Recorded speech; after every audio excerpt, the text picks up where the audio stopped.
Hello and welcome to the Gopher Gold podcast with Matt and Corey and Daner and our special guest, ZaQuan. We are very, very happy to have ZaQuan Bryan on the podcast this evening. ZaQuan is one of the highest rated recruits for this 2023 Gopher recruiting class. Wide receiver and cornerback, projected to play corner here at the university when he arrives on campus. But want to get to know you a little bit and learn about your recruiting process, your involvement with the team, and what you're looking forward to most at Minnesota. So let's kick it off. How was the recruiting process for you?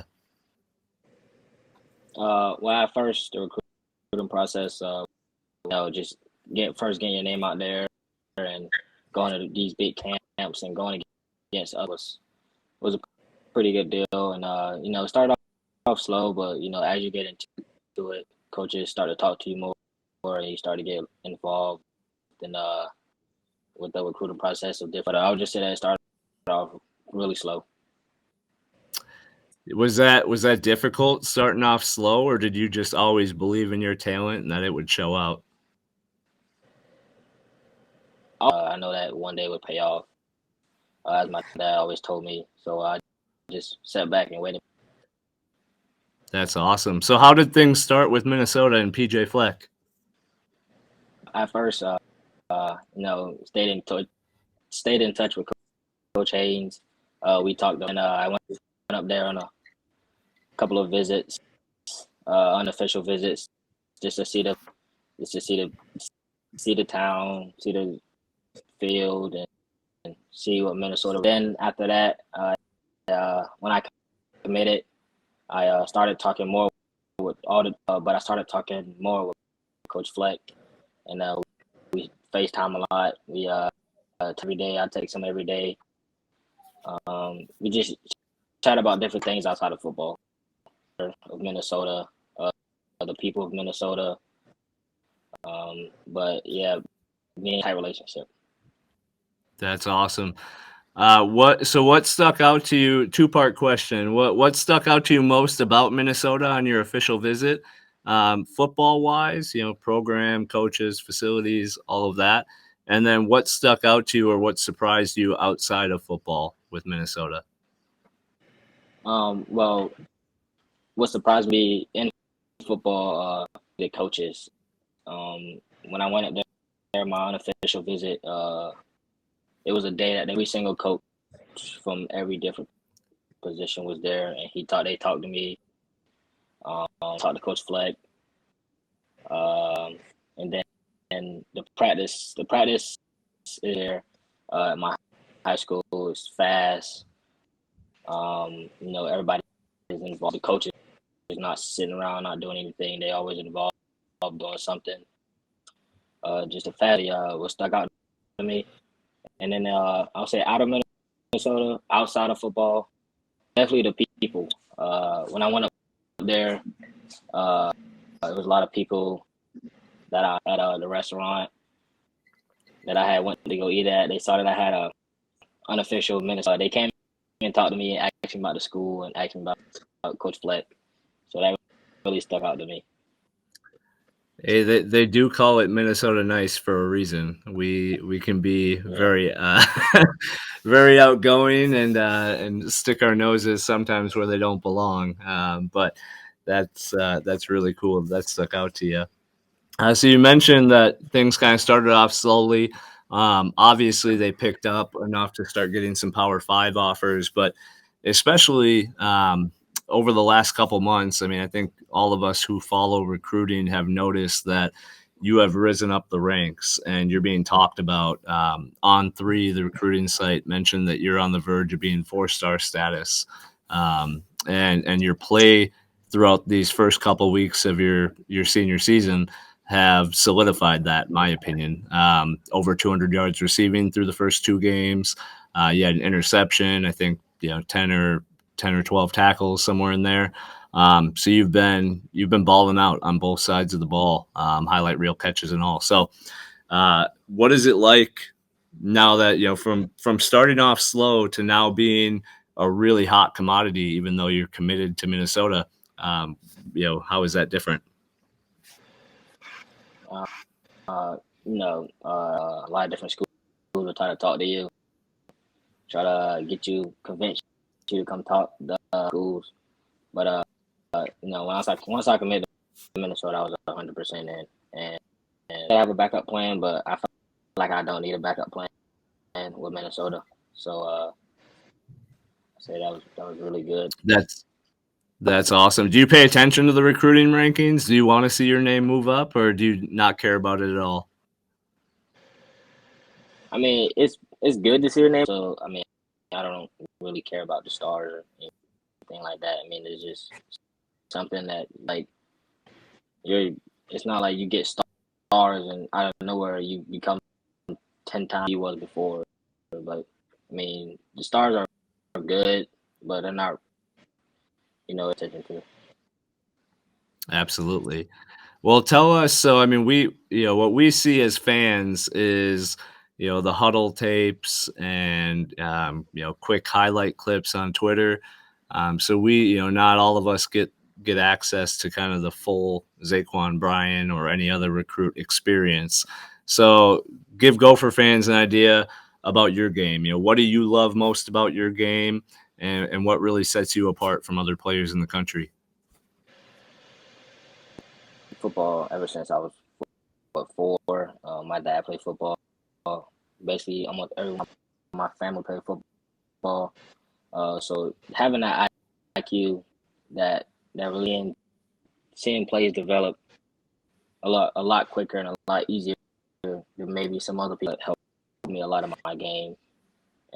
And so I'll say, yeah, that's what really helped.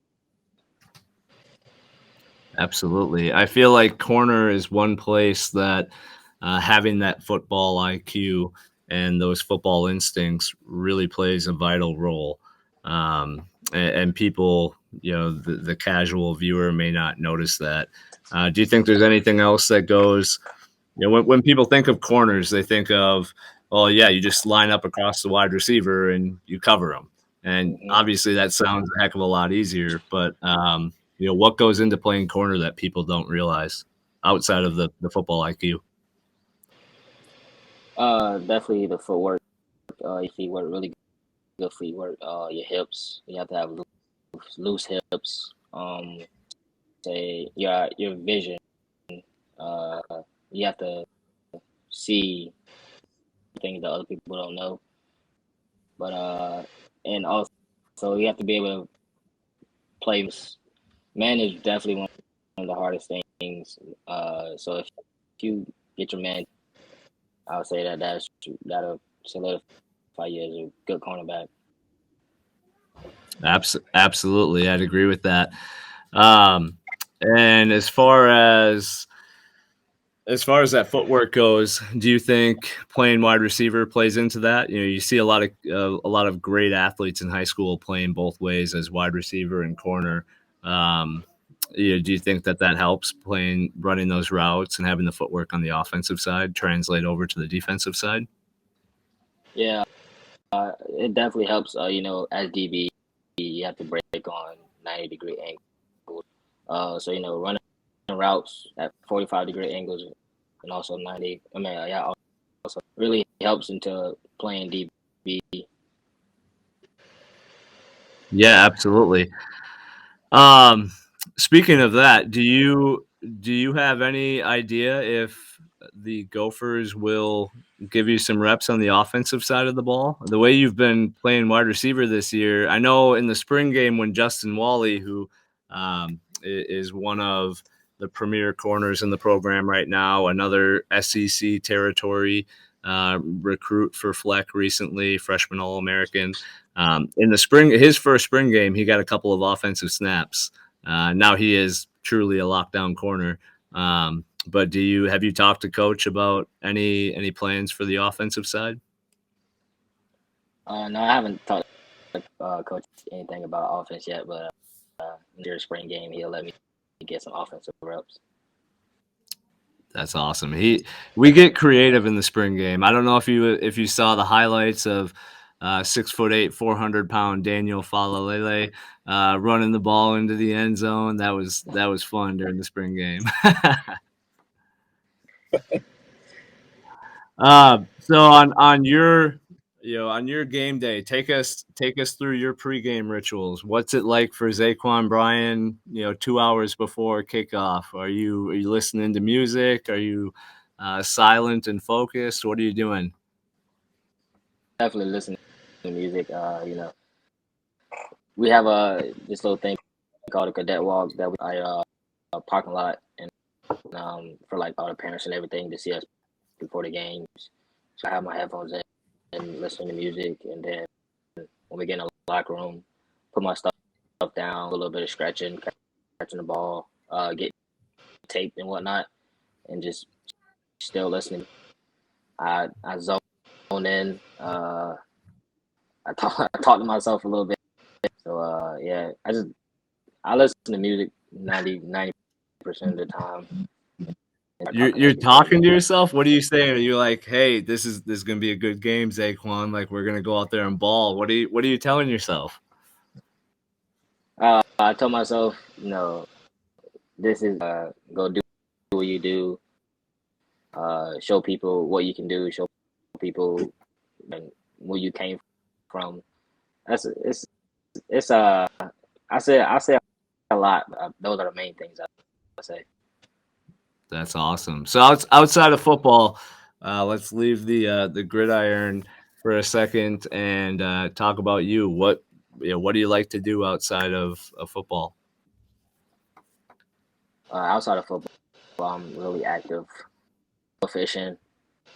Um, we have a little farm up and spend time up there. Go fishing up there.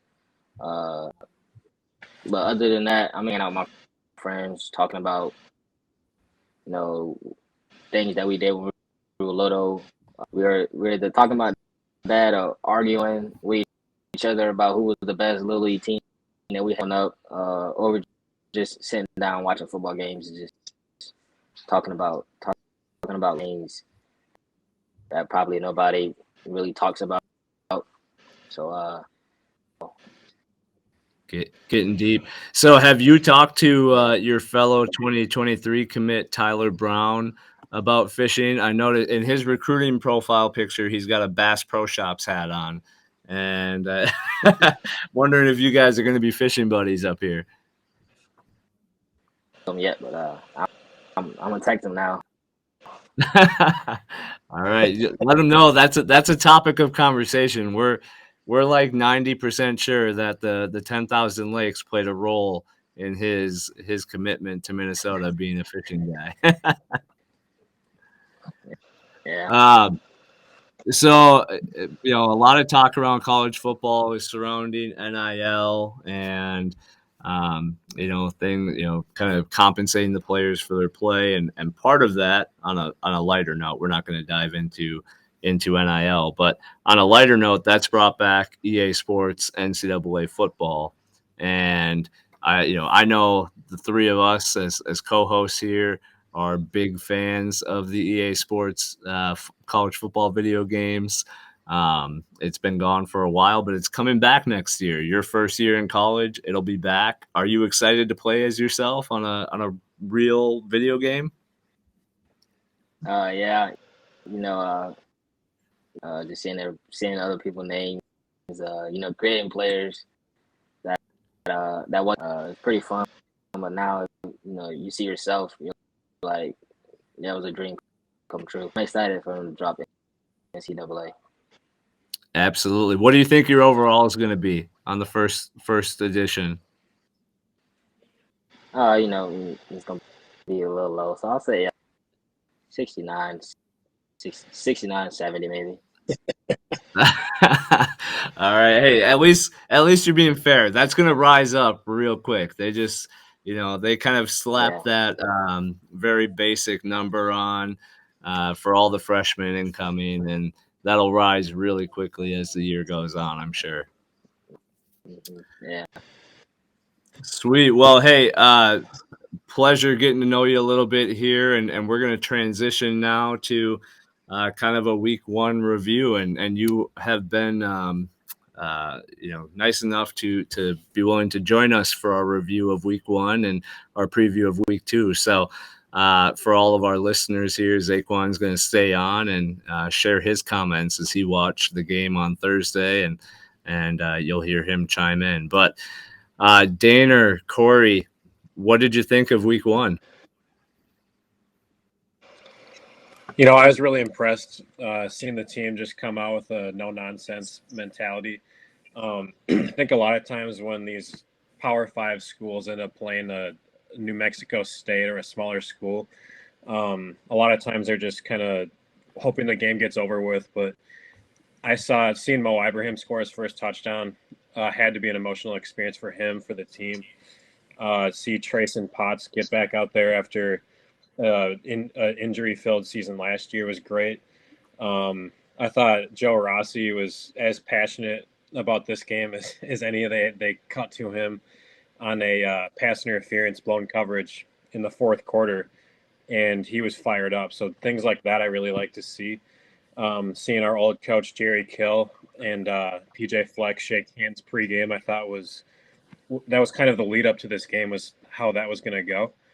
I thought Jerry showed, a lot of humility, talking about Coach Fleck, talking about his love for Minnesota. And at the end of the day, I think that's what we all really wanted to see. Some people got frustrated with how that ended here, but seeing his love for Minnesota was great.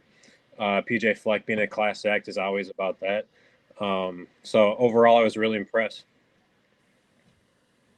Yeah, and I'll just take it from there. And I think this team showed a lot. Like Daner said, you typically look at these teams. A New Mexico State team, an independent.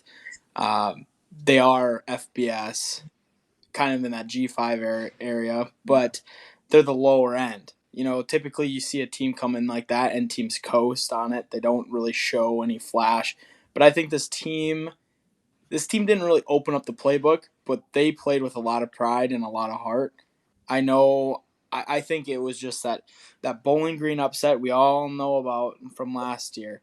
I think that's got a chip on them, and they 38-0, and they didn't have any chunk plays. I know watching Wisconsin play their team this week, they had a lot of chunk plays that got them to that 38. We grinded that ball down, and we didn't allow them to do nothing on the offensive side of the ball. Like you said, the defense was just playing out of their minds. Terrell Smith with the pick in the end zone to keep that goose egg up on the board. How great was that, by the way? Tea Time's a guy who's been working for years. How fun was that to see him get a pick? It's great for him. It's great for him. Great for the program. We got a DB commit in here with us, and he's been in the program forever. And in the age of the transfer portal, you want to respect a guy like him who stuck it out. He knew what he had to work on. The coaches have worked with him, and now I think he's got the right mentality. And most of the time, cornerbacks, it's all about mentality. He's got all the skill in the world. We've heard it all along. He's got the top end speed. He's a big, long corner. He can play physical. It's all about mental and the mentality, and he showed it. He came away with that interception. I just think that was his stamp. Like, I'm back. I'm here, and I'm gonna show the NFL what I'm made of. I loved it. ZaQuan, when you were watching that, watching that game on Thursday night, what did you notice on the defensive side? How, were you loving what you were seeing? Yeah, I loved it. Defense was playing fast. Justin Wally, they called it down, but I feel like it was a pick. But pick that he had that they called down, I feel like that was a bad play. But the defense came out physical. We did what we had to do and kept that goose egg up. Absolutely. It's so refreshing after a few years of some tight non-conference games that really shouldn't have been tight to watch a Gopher team come in and from start to finish just absolutely dominate an opponent. And we saw that with Colorado last year, that 30-0 victory. But we've seen these teams like Bowling Green or Georgia Southern a couple of years ago. We've seen these teams that it's no knock on them. They don't have Power Five talent on the roster, and while they may be able to compete for a little while, the good teams bury them because they have deeper rosters and better talent.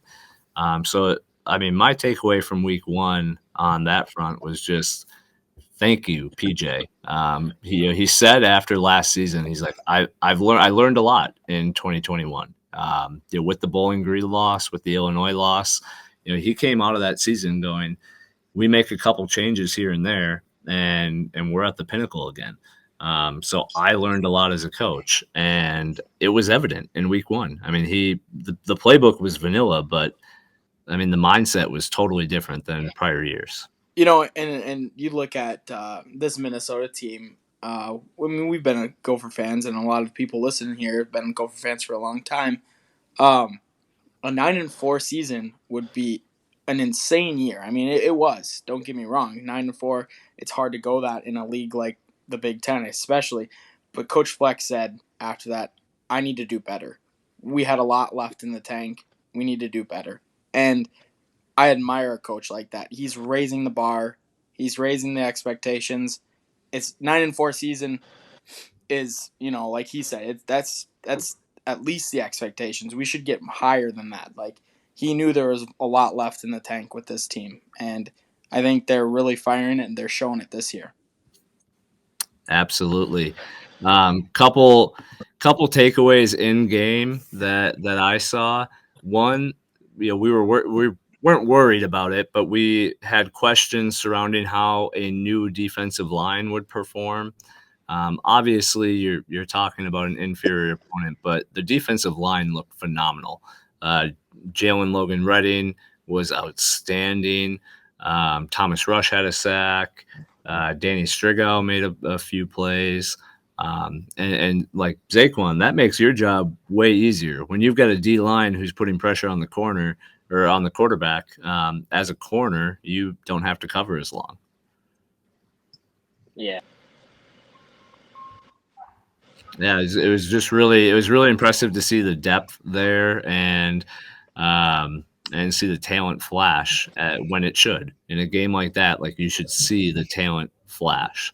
On the offensive side of the ball, I'll say this, Danner, you were saying 10 to 15 snaps for Mo Ibrahim.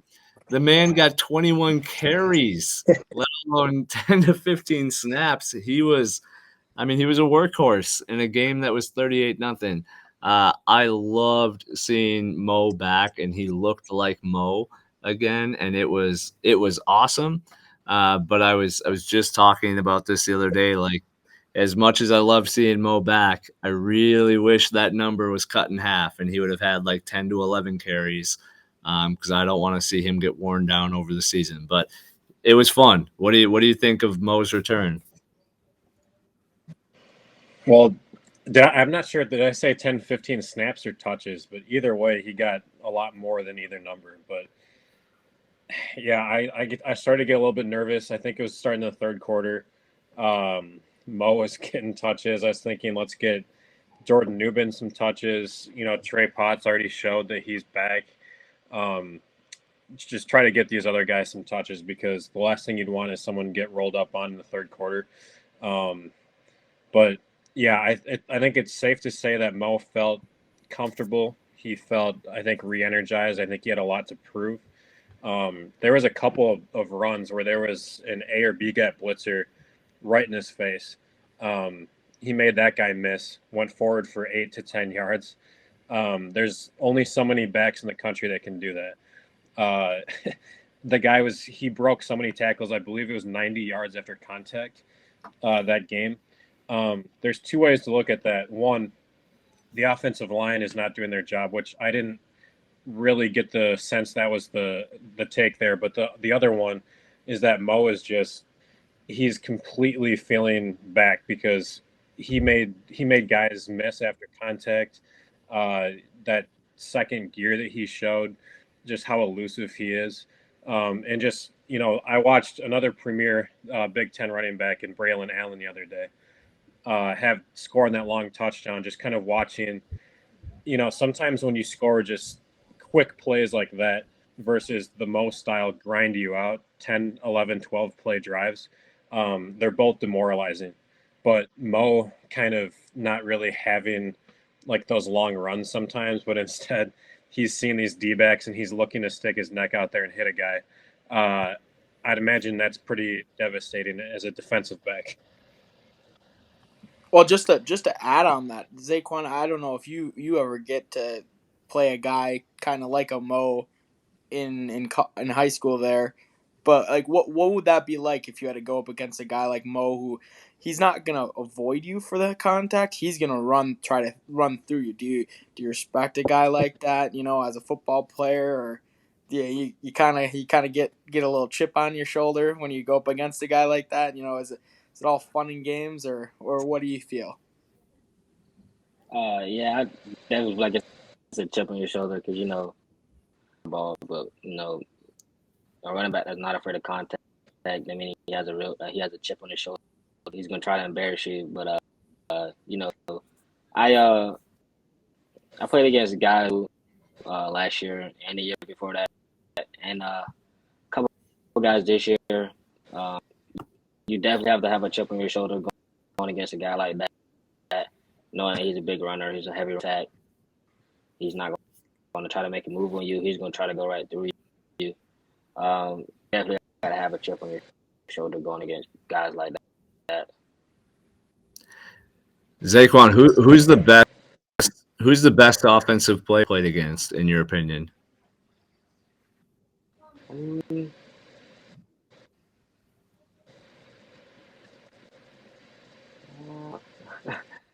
I don't know. It's a lot of great guys, but I can't really. Yeah, you put him on the spot, MJ. Come on.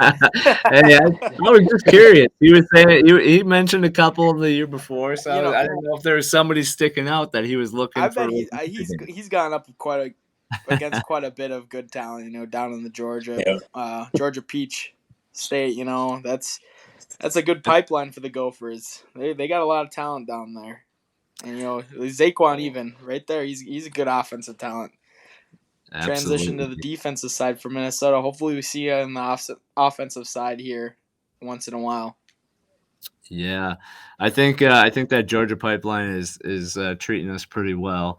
Back to that New Mexico State game, and we didn't show a lot in the passing game, but from what we did see, I don't know about you guys, but it looked like Tanner Morgan had more zip on his passes than I've seen, even 2019. I mean, he actually looked like he had a strong arm.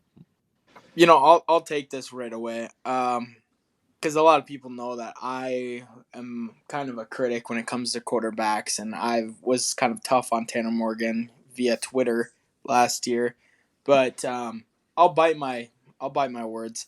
Um, I think Tanner came out and he looked very promising. He looked very good. Um, he was zipping the balls into spots, tight coverage even. You know, I was looking at I don't want to compare us to Wisconsin, but Graham Mertz, everyone was saying he had a hell of a game against um, Illinois Illinois, State. Illinois State. And I was saying, he didn't throw a single ball into coverage.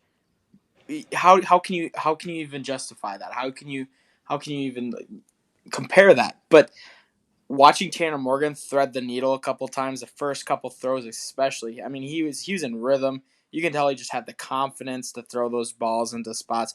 He knew his wide receivers, and I mean, even the incompletions, he hit the guys basically where it needed to be. The defense doesn't have a chance to touch it. I mean, the slant patterns are coming back for sure. You can see that with Shiraka, the way his offense is, and I think that's Morgan's strength. He can hit those crossing routes on a dot.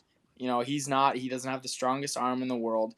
He doesn't have the nicest touch there is, but he can put the zip on the ball and hit those crossing routes right in between coverage, and that's what he was doing. So Well, I like to see that. even from the first play of the game, there's a chat going on the 247 message board about what the first play of the game would be. And I mean, the odds on money was run up the middle, inside zone. That's the Gophers' bread and butter. And I loved the fact that it was a little RPO slant, and you could see Tanner just like the Tyler Johnson, Rashad Bateman 2019 squad, trust Chris Ottman Bell to kind of come free in that zone, and a little hitch to move the linebacker a little bit, and then delivered it on a dot right there. It was like 13, 14 yards. And it was just beautiful. Like, I saw that first play of the game and I was like, all right, Kirk, we were so excited to have Kirk back, and this is what it feels like again. Like, everyone in the world is expecting to run up the middle inside zone, and here you are pulling out a little RPO inside slant, and it feels good. So I was pumped to see the way Tanner looked. When I was at the stadium, and I went to the bathroom, and the bathroom chat's always how they always go at the stadium. But someone said that to me. They're like, you know what?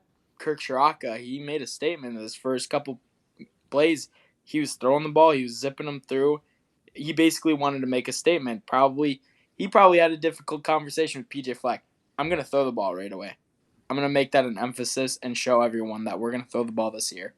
We're not gonna be the worst passing team besides the naval military academies, So I think that's I think obviously that's a great thing. So that's what we want to see as Gopher fans. I agree with you. I think we had talked about previously how not only was Kirk's game planning and offensive philosophy important for this team, but his PJ Fleck's respect for Kirk, just as a coach and as a intelligent football mind, was going to be so important, because Kirk has the ability to check PJ and be like, I'm sure PJ was like, let's call inside zone, and Kirk's like, no, we're doing this, and PJ trusts him. PJ's like, yeah, all right, let's go for it. So, I mean, I think just totally offensive, defensive side of the football was fantastic. I mean, clearly 38-0. There's not much more to hammer home there. Looking around the rest of the Big Ten, you guys brought up the Wisconsin game over Illinois State. They also won 38-0. Nebraska struggled again until the very end, where they pulled away. Iowa struggled mightily with South Dakota State, excuse me. You had the Michigan blew out their opponent. Maryland blew out their opponent. Rutgers sneaked by a pretty good Boston College team. But I mean, you look across in the West, Illinois losing to Indiana. If you're Yes, Illinois. I forgot about that. Illinois lost at Indiana, who was, I mean, just terrible last year. So that was a big blow to Illinois, a team that I kind of thought could sneak up on some people this year. But you look across week one in the Big Ten. What were your guys' takeaways? So, I kind of want to go back to Purdue, Penn State for a second. Because just kind of looking at these Western, Big Ten Western teams, I really think that Purdue could have had a really big advantage starting off 1-0 in the Big Ten, a statement win versus Penn State, although it was at home. I kind of see the electricity in the air a little bit at night games at Purdue. And I fully expected them to pull off the upset. And seeing that's an opponent that we're going to be going against later on in Penn State, just kind of seeing maybe the holes that they have. Another one that stuck out to me, I'd like to circle back to Wisconsin again. We don't really like giving our rivals that much credit. I thought they did a good job at just kind of putting the foot down on Illinois State and our old friend Zach Anixted, who's got some moxie to him as a quarterback. So thinking that he may feel himself and get on a roll, Wisconsin didn't allow that. Graham Mertz looked better, which is not a high bar per se. because of how disastrous his last couple of years have been in a Badger uniform. But I think Bobby Ingram is their new offensive coordinator, former Seattle Seahawk. I forgot who else he played with in the NFL, but he's a pretty highly thought of football mind. So him being their coordinator, opening some things up because that's not the most creative offense as we've seen. So just Wisconsin kind of made them. Just modernizing Yeah, that they offense. absolutely. Um, yeah, what I saw from Wisconsin, what I saw from Iowa, two totally different things. Given South Dakota State is a much better team than Illinois State, I think modernizing the offense, as you said, Corey, is a big deal, and something that we needed in Minnesota as well with Kirk Shiraka. Yeah, I'm feeling so. My Big Ten West predictions were posted on Twitter a while back, and I had Minnesota, Iowa, Wisconsin, Purdue as my top four in the Big Ten West. After watching that Purdue Penn State game, I feel pretty confident that I was too low on Purdue. I think Purdue might be third. I think Wisconsin, to Daner's point, kind of modernizing that offense, getting some talent on the outside. I brought up Skylar Bell on the last podcast. He had a couple catches, nice plays. Braylon Allen did Braylon Allen things. But they, I mean, and we'll really see. We'll see what Wisconsin's like next week against Washington State. Yeah, I don't think Washington State is phenomenal. I mean, they've got Cameron Ward, who's kind but I of think it's a but better depiction of the team against. absolutely. I'm not going to bash Illinois State, but I don't think they're a very good FCS team. No, it's kind of like what we've got coming up with Western Illinois. So Exactly. it's not that they're good, but good teams take care of business in those games. So Wisconsin did exactly that. So they look good. I certainly don't enjoy giving Wisconsin a lot of praise, but I mean they look good. And I think Wisconsin, if I were to redo my predictions, I might go Minnesota, Wisconsin, Purdue as those top three, and Iowa. I mean, I knew that offense. Okay, to Dane's point, South Dakota State is a better team than people realize. If you're not in the Midwest, you probably think South Dakota State is just this absolute nobody of a program. But they're really good. And not only that, but when they play a team like Iowa, it's like their Super Bowl. A lot of those kids on the South Dakota State program are from Iowa, from Minnesota. They wanted to be recruited by Iowa and Minnesota and Wisconsin and these Big Ten programs, Nebraska with their North Dakota game. That's their Super Bowl. They're like trying to prove that they made a mistake by skipping them. And so, that being said, though, that Iowa offense is horrific. It is brutal to watch. The defense and the special teams are always really, really good for Iowa. And they continue to be in week one. But I just don't know how far that can carry you when you've got complete teams like Minnesota and quite frankly, Wisconsin, I think, and Purdue to an extent. I mean, Purdue choked at the end thanks to Jeff Brom throwing the football, 500 times in the fourth quarter. But I mean, you've got teams out there that are more complete than Iowa right now, and I think that's going to hurt them in the long run. I watched that whole Iowa South Dakota State game. I watched nothing but college football this whole weekend, and I absolutely loved it. I can't say anything better. I watched that whole game only because of one thing. It was such an abysmal game. I could not leave it. I couldn't leave it. I could not. It was so bad on all parts of the game. The defense for Iowa was, they are phenomenal. Don't get me wrong. Like, SDSU usually has a good team. I know they lost their quarterback, their running back from last year. I think they actually lost both their running backs from last year.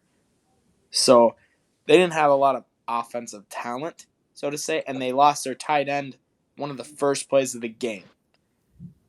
And he was one of their number one key targets. But that game was very brutal to watch. And just looking at my overall picks for this Big Ten West, I had Minnesota number 1, and I had Iowa number 2. And if I could take that back, I'd put Wisconsin. I know it's only week 1, but I only think the only 2 teams that have a shot at the West in year 2022 is Wisconsin and Minnesota. I don't think there's any team that's even close. Purdue might have a shot just because their schedule is easy, but them losing this week 1 game, I think if they would have won this week 1 game, I'd say they're right in it. But I just don't think they have the horses. I don't think Purdue is that great of a team, or Penn State is that great of a team either. I think they're going to be the 3rd or 4th team in the East Division. But I just don't think that they're as good as people thought going into the year. I think losing that star power on the offense that they don't have anymore. I mean, Charlie Jones, the Iowa transfer, and Tracy, or what was it? What's his name? Tyrone Tracy. There we go. Those two are. I mean, they're their main guys almost, and they were the 3rd and 4th option for Iowa. I mean, obviously we know what Iowa's like offensively, so it's not like they're world beaters. I mean, I think you put them against our corners. Our cornerbacks looked lights out. I think Wisconsin's even, they were hit or miss. Obviously, you can't really tell much week 1, but I think you're all around best team in the Big Ten. Obviously, I'm gonna sound like you got maroon and gold glasses on, but it's Minnesota. I mean, overall, top to bottom, every facet of the game, I think we are the best team in the West. And granted, you could say that for 2019. You could say that for last year almost.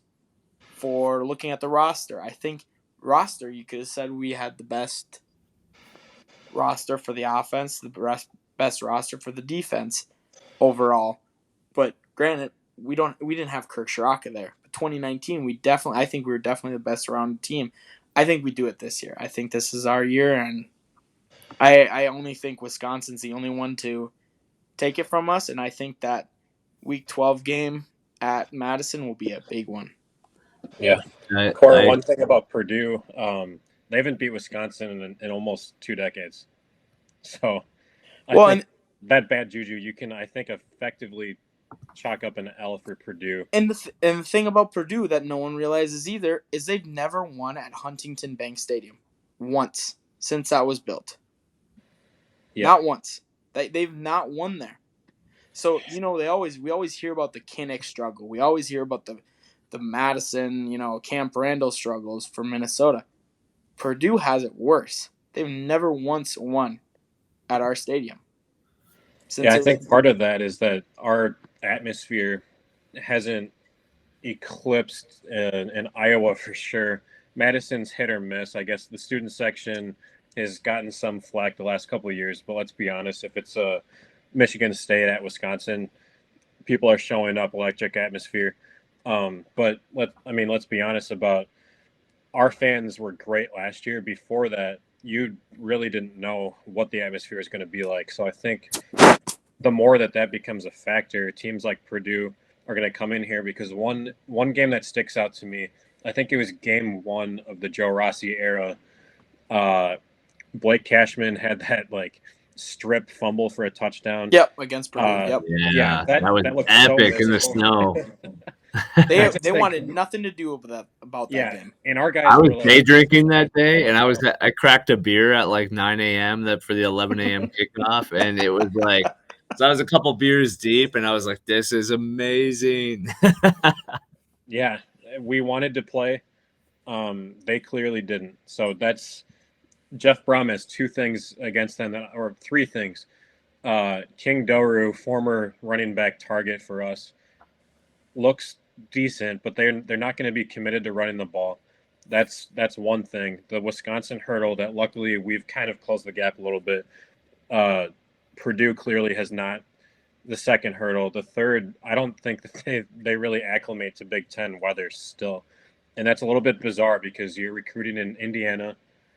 You mainly your footprint. You're going to get kids from Ohio, Michigan, the Chicago area, St. Louis, maybe. Like those kids, I think it all stems from Jeff Brom is just he's not tough. Like I Yeah, just I think don't all even these know if other coaches are.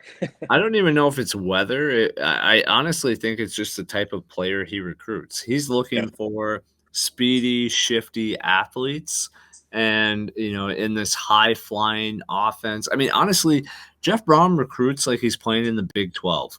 I mean yeah, that's what he recruits Big like. 12, And Pac 12, one or yeah, the Big other. 12, Pac-12. Like he recruits like, they're gonna score 70 points a game and give up 50 and hope Well, to it's that win. West Coast offense. It's Yeah, that's what he wants to exactly. run, and The I problem think is when that's you line those dudes up against a Wisconsin, against an Iowa, against now a Minnesota, when you've got dudes who want to just battle. They don't care about being flashy. Like Thomas Rush, Jalen Logan Redding, Trill in the middle, like they want to fight. They want to beat the living crap out of you and fight all day long. And you got guys like Michael Dixon playing slot corner. Michael Dixon looks like a linebacker. I mean, he's yeah. massive, but he's he was. fast and he flies around. And like you think that anyone on Brock Thompson or Tyrone Tracy or any of those guys on the Purdue outside who are shifty, let's get the ball 2 yards out and try and make a play, want to deal with those guys coming downhill when the weather's 20 degrees and it's snowing? No. Like that's why Purdue struggles when they get into the heart of Big Ten play, and it's why You, they struggle against Penn State. Like they looked good, they had a ton of talent, and then at the end of the game, when you need to kind of grind it out and burn time off the clock and be more physical to win, they couldn't do it because Penn State just was like, hey, you're going to run the ball. You're going to try and run the ball now. Like, we're going to stop you. And then you're going to throw and it's going to be incomplete. I mean, they owned it once they had to be physical at the end. I'll say this. Purdue took the approach of, we're gonna look at Ohio State, what they do best. We're gonna look at those teams that make it to the college football playoff. What do they have best? They have a good passing attack, and they have not even. No one ever says, "Oh, they have a great running game." And I think Ohio State tries to match that, and that's what Penn State's trying to do. Maryland to an extent, but the problem is even like last year, with Ohio State and Michigan, is Michigan just played the Big Ten football that we all know. They played that bully football, and they just bossed them around. That doesn't work in the Big Ten, and I think Ryan Day, I think he corrected for that. Their lines got a lot more aggressive, and I think they're gonna try to approach the running game a lot more because Michigan basically said we're gonna play the way that we do in the trenches here, and we're just gonna play Big Ten football, and that's what they did. And they won in November. Like that's exactly what Purdue tries to do against anyone in the West, and it really doesn't work. No, Brom is not one to learn from failures there. But I mean, you can't take too much away from week one outside of like the big games. I think you can take things away from Purdue, Penn State, and Ohio State, Notre Dame, which Ohio State was my championship pick, not just for the Big Ten, but for the national championship. And honestly, I love the fact that they grinded out a win against a really good Notre Dame team. It wasn't flashy. We didn't see the traditional high flying Ohio State offense. But Corey, you and I were talking about how that Notre Dame defense is way better than people may expect. And for them to be able to grind that out when it wasn't their best showing was really impressive in my opinion. So Well, I think I still feel confident in Ohio State being there at the end. well, and I think, like, just to add on to that, I think we were talking about it earlier. Is Ohio State last year they could not run the ball. They couldn't willfully run the ball. going into the game, everyone heard about how Ohio State's offense is going to be this, Madden NCAA offense where you can just air it out, throw it all over. Notre Dame took that away. Their defensive coordinators and their defensive staff were on the ball. They were putting in coverages that were they're hidden coverages back there, and they're a normal quarterback. I'm gonna give a lot of credit to C.J. Stroud. A normal quarterback would have thrown a lot of picks in that situation because they had guys man to man and they'd break off into the zone. They're hidden into things and they're just breaking for things, or vice versa. And a normal quarterback wouldn't read that, but he did. He was checking his reads, checking down, and all of a sudden it was just nothing. It was a busted play, and everyone's like, where's this Ohio State offense?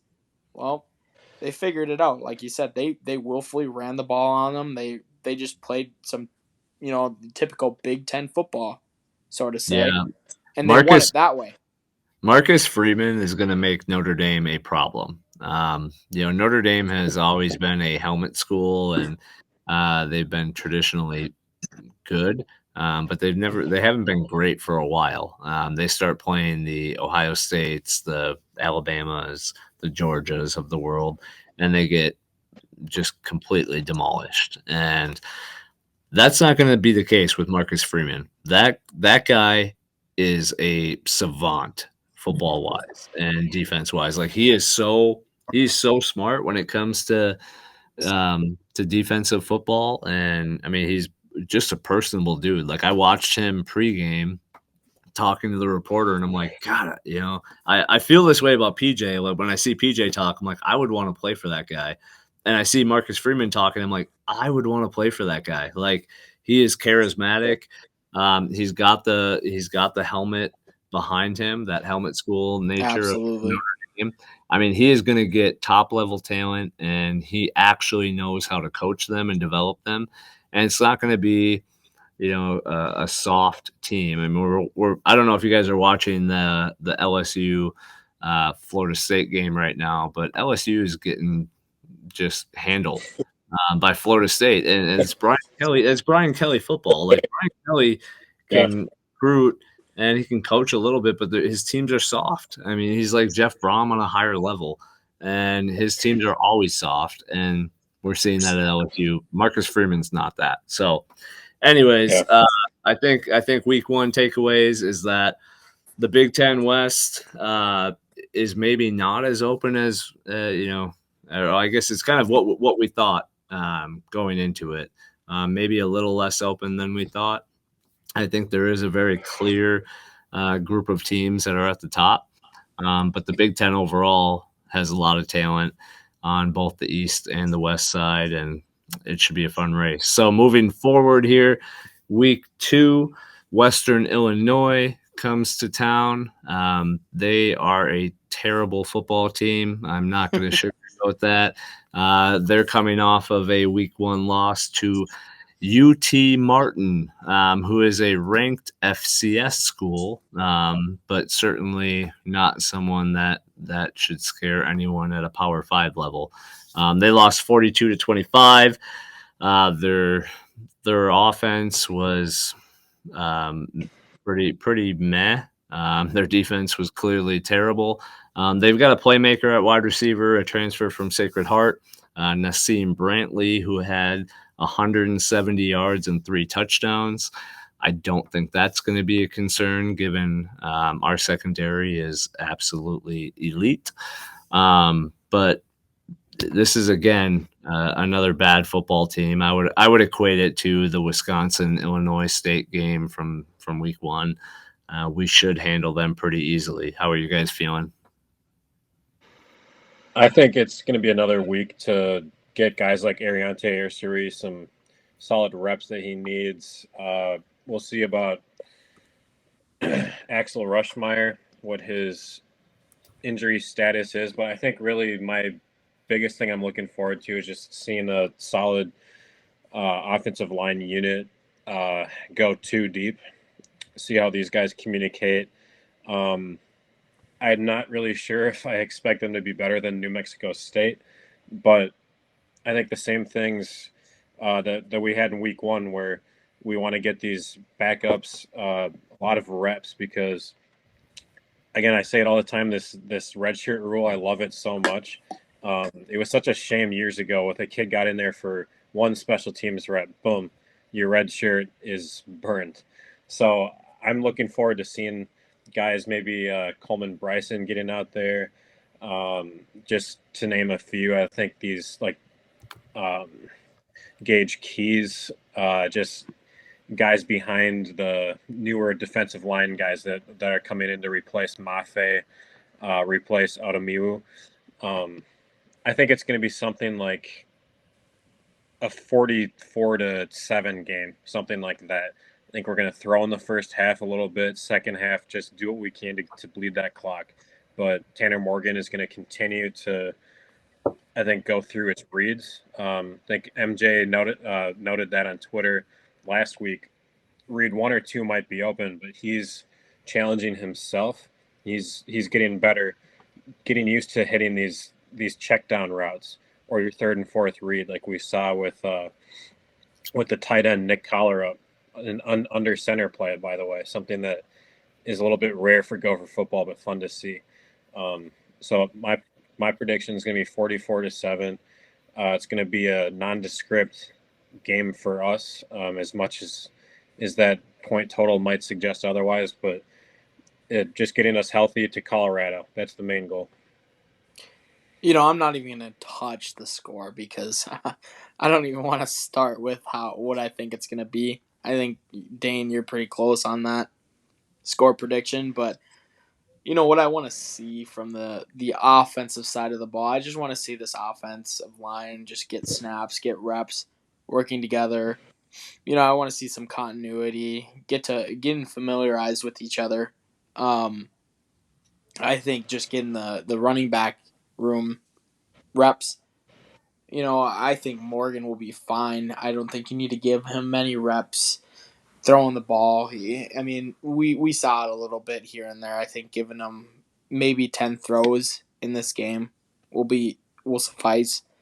Getting some guys out there just running routes, different guys that we don't see maybe will help us. But on the defensive side of the ball is the real thing that I want to see. I want to just see our two deep. I want to see our rotational guys getting in there more. I want to see what they're all about and get themselves confidence going into towards Big Ten play because Joe Rossi alluded to the strength of his defense is the depth. Well, you're gonna want to get those guys transitioned into playing, getting physical. I want to see what we got. So I just want to see a lot of guys get reps there, and that's basically all I got going into this. Yeah. Yeah, I don't think I need to add a ton on that. Couple things that I would like to see on the offensive side of the football. I really want to see Mo get less touches this game. I know he's not afraid of a large workload and of contact, but I don't think it's going to be necessary. And quite frankly, I want to see some of the younger guys. Honestly, I like Jordan Newman made a couple plays in week one. Yeah. I'd love to see Jordan Newman get a couple more carries in this game.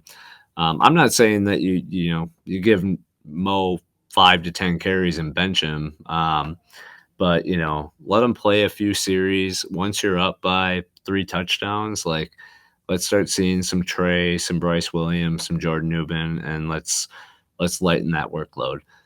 So I want to see that. I don't think we're going to, but I would like to. I want to see. I know that they don't want to open the playbook, and this is also wishful thinking, but I want to see a deep shot. We didn't really see one in week one.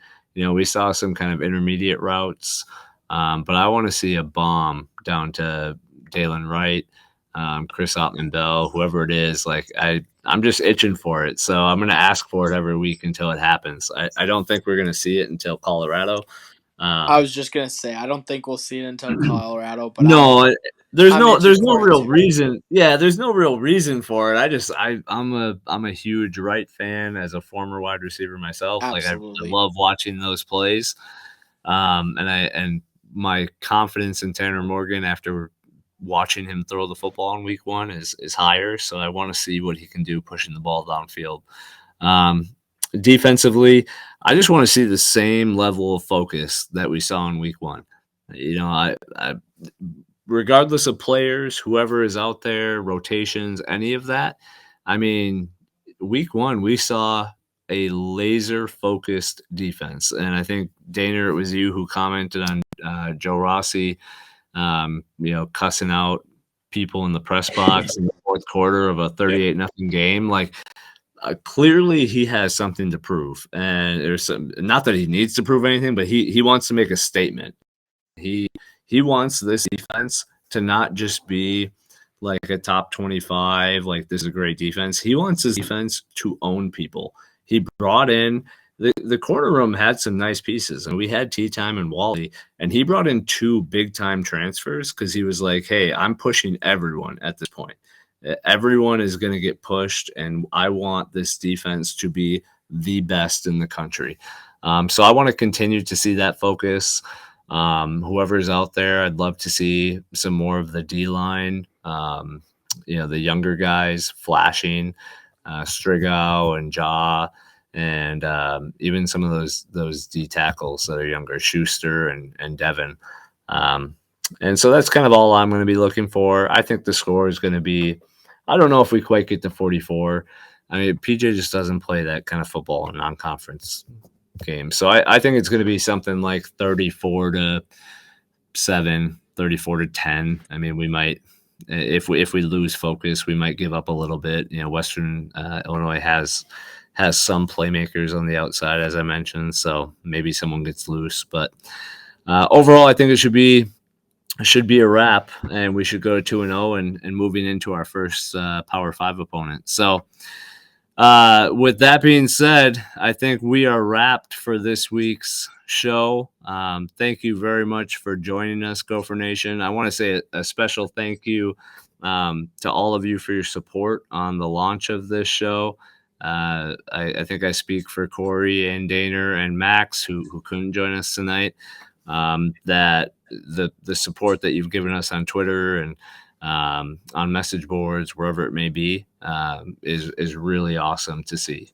We're just Gopher fans who want to continue the conversation around Gopher football and provide you guys with some insight and something unique. So Absolutely, and I want to also say thanks ZaQuan for coming on, and I know he had to jump off and leave early, but I want to thank him for coming on and being our first guest on the pod. And if you guys would like and subscribe or whatever you're listening to this on, give us a shout out, whatever you do to get us out there. I'd truly appreciate it. I think we would all. Yeah, absolutely. And also follow ZaQuan. What a cool dude. That guy is awesome. I echo your sentiments, Corey. Like, ZaQuan is really cool, and I really appreciate him being our first interview on this show. I think he's going to be a fantastic addition to this program, not just on the field, off the field. He's a genuinely good person, and in a team that focuses on culture, that's really important. So we will see you guys next week. We record every Sunday night, so we'll be breaking down Western Illinois and then getting into our first Power 5 opponent, Colorado. We should have some recruiting information to talk about as we get into kind of this fall recruiting season before signing day in December, the early signing day. So keep sticking with us. Let us know if you have questions, comments. Row the boat. Sky Yuma. Go Gophers. Thanks for listening to Go for Gold podcast. Thank you.